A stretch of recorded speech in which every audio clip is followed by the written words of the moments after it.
Hi, I'm Sterling Davis and welcome to Sterling's Woodcrafts. I get asked a ton of questions about scroll sawing, techniques, different equipment that I use, attachments on my scroll saw. So I'm going to take the time and answer the top 10 questions I get on YouTube about scroll sawing.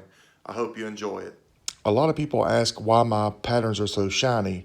It's simply packing tape. If you take packing tape, cover your pattern with that after you've glued it to the board. This will help keep the pattern in place. It'll also help lubricate the blade. When you're scrolling, you want to have a smooth surface on the back of the piece you're cutting on. And in order to get that through the holes, if you have a scrap piece of wood that you can drill your holes through, put that scrap piece of wood down on the workbench. That way, whenever you are drilling your holes through the pattern, that gives you a great through to where it doesn't leave you rough edges. A lot of times when you're doing fretwork or fine portrait, you will miss a spot here or there on the pattern, little small pieces. So it's always nice to have a drill that has a flat base to where you can do precise, straight through drilling. If you have a Dremel such as this with a base, it makes it a whole lot simpler whenever you are drilling, so you're going straight through versus trying to do it with a regular drill. A drill press works, but you're are obviously limited to the drill press. This allows you to go wherever you want to go on the pattern if you miss a spot here or there.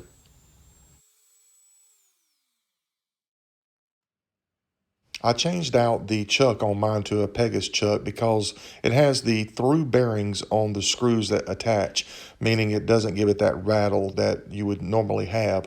Also, I've never had the chuck to slip off of a blade. These are really great for gripping. I always get asked about the knobs that are on my chuck. These are made by Marcus Bailey from the Gwinnett Woodworkers in Georgia. I'll leave an email address down below. You can email him to get your own set. Super nice guy.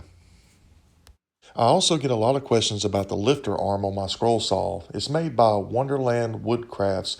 It's made in the USA, and it's a great little add-on feature where you don't have to worry about using a block of wood, and you can even do it with one hand as I'm demonstrating here.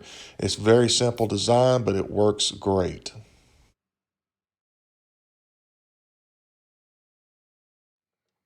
I'm what you call a bottom feeder when it comes to changing the blade. Simply put, you feed the blade from the bottom of the workpiece through the top. I use a handy little LED light to help me see the holes that are drilled because they're so small. It's very hard to fill those small holes, so the light gives off that shadow of the hole, which makes it a whole lot easier and quicker to be able to insert the blade through the bottom. Thus, I'm a bottom feeder. When you're doing fine fretwork and you have the pieces that come out after you've made the cut, it's always a good idea to reinsert that piece so that you will be able to have the stability for the workpiece to be able to not break off some of the fragile pieces. So I simply just insert that piece that's been cut off, get some packing tape, and just tape it back down in place. That way I know that that's going to give the fragile pieces the stability that it needs not to break off. And make sure you don't forget to tape the back side as well, because if you're stack cutting, then that bottom side will fall out or maybe get wedged inside of the cutout. So make sure you tape the back side on as well. That gives it the same stability as the front. How do I stick the patterns to the wood? I usually use a spray adhesive, something like this here is just a simple mild spray adhesive to put to the paper, then to the project on the wood.